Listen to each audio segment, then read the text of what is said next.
Buffalo police arrested Paul Gaeta in 1978 in Delaware Park while he was in the middle of a sex act with an 11-year-old boy.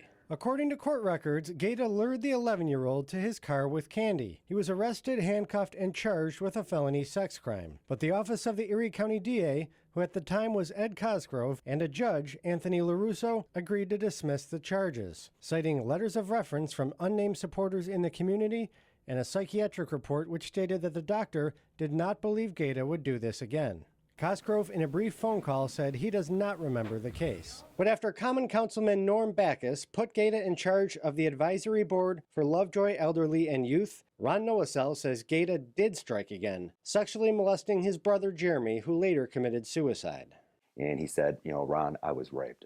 I think Jeremy had everything to do with Paul Gaeta, everything to do with the abuse. This is even kind of using the defense attorney's words.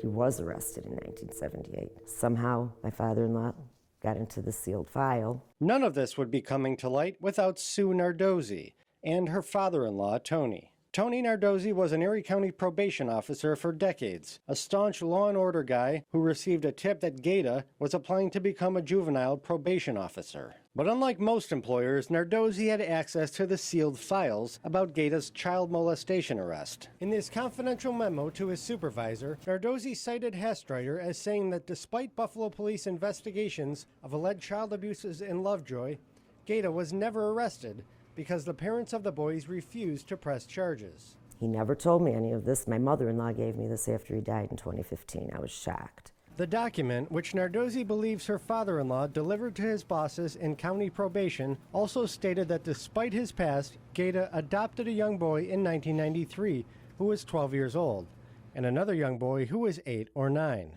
Following Tony Nardozzi's recommendation, Erie County officials did not hire Gaeta. And I was thinking, thank God that he wasn't appointed a juvenile probation officer with a badge and authority over young people. But then one day I was on Main Street and I saw him wearing a green police type, uniform. And I was shocked. I think I called Linda, and that's how we found out he was a trainee at Border Patrol.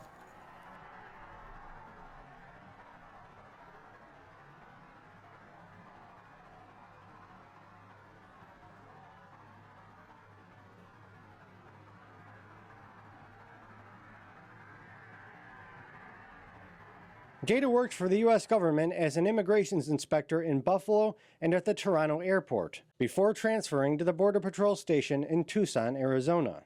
That meant he had a badge, and he was going to have authority again. Now, to put somebody like that in charge of people who already are having a problem and getting questioned, and if they're possibly illegal, and they're young, and they're separated from their parents in any way, I can't imagine. Gaeta's secret history of alleged child abuse never surfaced in 3 federal background checks because the records were sealed, something retired Border Patrol agent Steve McMartin says is relatively rare. It's always possible for someone to slip between the cracks. But Hastreiter and her mother were persistent, first going to Toronto and hanging these flyers in Gaeta's neighborhood, and then catching the attention of federal officials in the Southwest. Federal prosecutors in Arizona arrested Gaeta in 2006 and charged him with concealing a prior felony, the 1978 alleged molestation in Delaware Park, when he applied to the Border Patrol.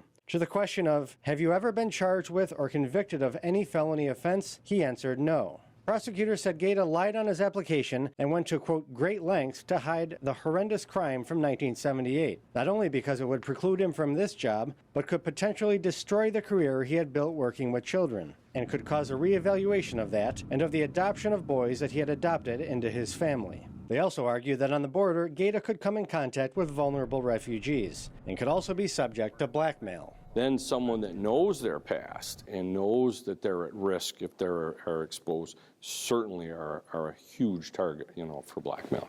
Testimony revealed that Gaeta habitually requested copies of his criminal records to make sure they were still sealed, even enlisting the help of a friend of mine who worked for the Buffalo Police Department who said he would do my fingerprints for me.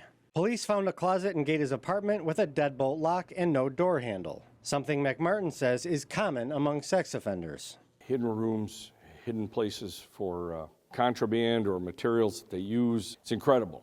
Diaries, speaking in code, keeping their notes in code. At trial, Gaeta said he was advised by his Buffalo attorney that the 1978 arrest was removed from his record and that he did not have to disclose it going forward. He said he, quote, was not trying to conceal anything. I was, however, prudently making sure that the law didn't change and that there was nothing that had changed in regards to the type of answer that I could give to that question. Wow. Just doesn't quit, doesn't stop. Ron Noacel, who says his brother Jeremy committed suicide after Gaeta sexually abused him, learned about the police records from 1978 for the first time when we showed them to him for this story. And we could have prevented all this from happening.